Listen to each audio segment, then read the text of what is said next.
గౌతమ్ కోపంగా ఇంట్లో ఉన్న వాళ్ళందరినీ నిలదీస్తూ ఉంటాడు. అసలు మన ఇంట్లో ఉన్న డాక్యుమెంట్స్ మనకి తెలియకుండా ఆ ఇంటికి ఎలా వెళ్ళాయో మనం ఇంతవరకు కనిపెట్టలేకపోయాం. అసలు ఇంట్లో ఏం జరుగుతుంది అని గౌతమ్ అరుస్తూ ఉండగా పక్క నుండి బుజ్జి ఒక ఐడియా ఇస్తాడు.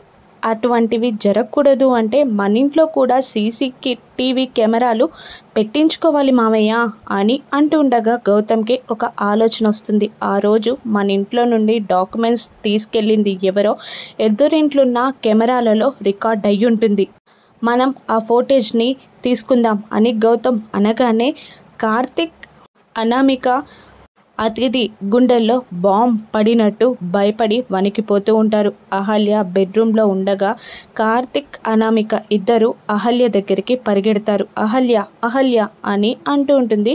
అనామిక ఏమైంది అని అహల్య అడుగుతుండగా అంతా అయిపోయింది సిస్టర్, ఆ రోజు డాక్యుమెంట్స్ని ఇంట్లో నుండి తీసుకెళ్ళింది నేనే అని బయట పడిపోనుంది.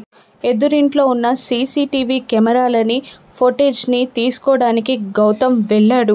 నా బండారం బయట పడిపోనుంది సిస్టర్ అని వేడుకుంటూ ఏదో ఒకటి చేయమని కార్తిక్ అహల్యని వేడుకుంటూ ఉంటాడు. ఇక గౌతమ్ అనుకున్నట్టే ఎదుటింటి వాళ్ళ సీసీటీవీ ఫుటేజ్ని కలెక్ట్ చేసి ఆ పెన్ డ్రైవ్ని ల్యాప్టాప్కి కనెక్ట్ చేస్తాడు. అందరూ టెన్షన్ పడుతూ ఉండగా ఫస్ట్ ఒక కారు బయటికి వెళ్తుంది. ఆ తర్వాత డాక్యుమెంట్స్తో కార్తిక్ బయటికి రావడం సీసీటీవీ కెమెరాలలో స్పష్టంగా రికార్డ్ అవుతుంది. ఇక కార్తిక్కి అర్జున్ ప్రసాద్, గౌతమ్ శిక్ష వేయనున్నారా?